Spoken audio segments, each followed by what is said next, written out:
ជីវិតជួបឧបសគ្គ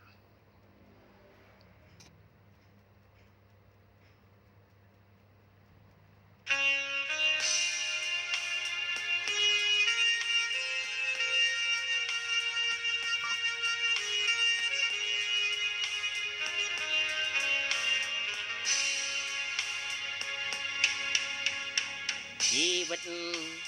ដើរតាមផ្លូវកន្លងខទោះបីខ្ញុំក្រដួងចិត្តនៅតែមេត្តាជីវិតខ្ញុំជួបតែក្តីទុក្ខថាជួយ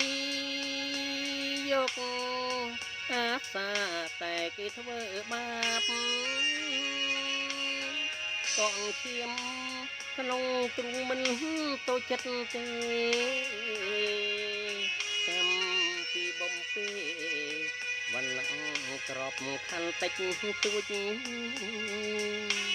ដីទៀតចាន់ខ្ពស់ជួខ្យល់បងទួចចិត្តខ្ញុំទុកស្ដួចលួចពួនស្រឡងចលបងបាំងភ្នំខាំងចិត្តភក្តីគម្រោងថ្មីរបស់ខ្ញុំគាត់យកទាំងអង្គផ្លូវដើរវាញឆ្ងាយកាយចិត្តចំបាយស្នឹងជាក់ស្លែងរែងរងតែភាពសោកកាសួសែងបាំងភ្នំយំប្រាប់ជើងមេឃទ្រូងព្រួយអាណែក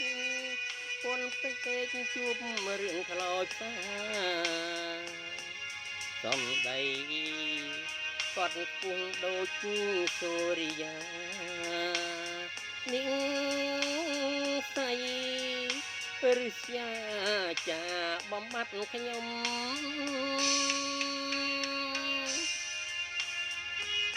ហេតុដីផ្ដល់អ្វី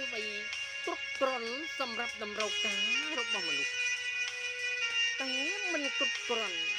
សម្រាប់ភាពលោភលន់របស់មនុស្សឡើយណាបងប្អូន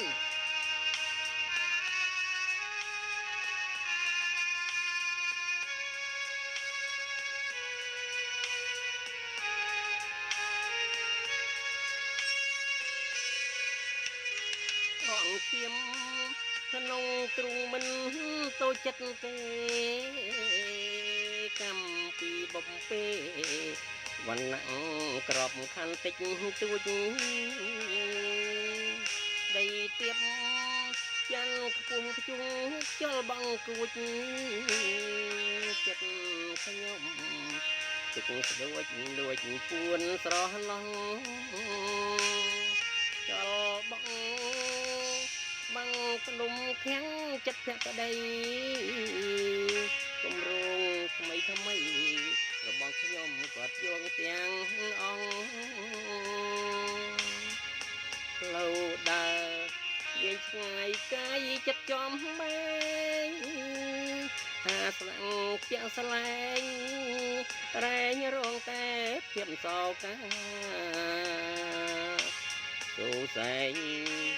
បាំងភ្នំយំប្រាប់ជើងមេឃទ្រូងព្រួយអាណែក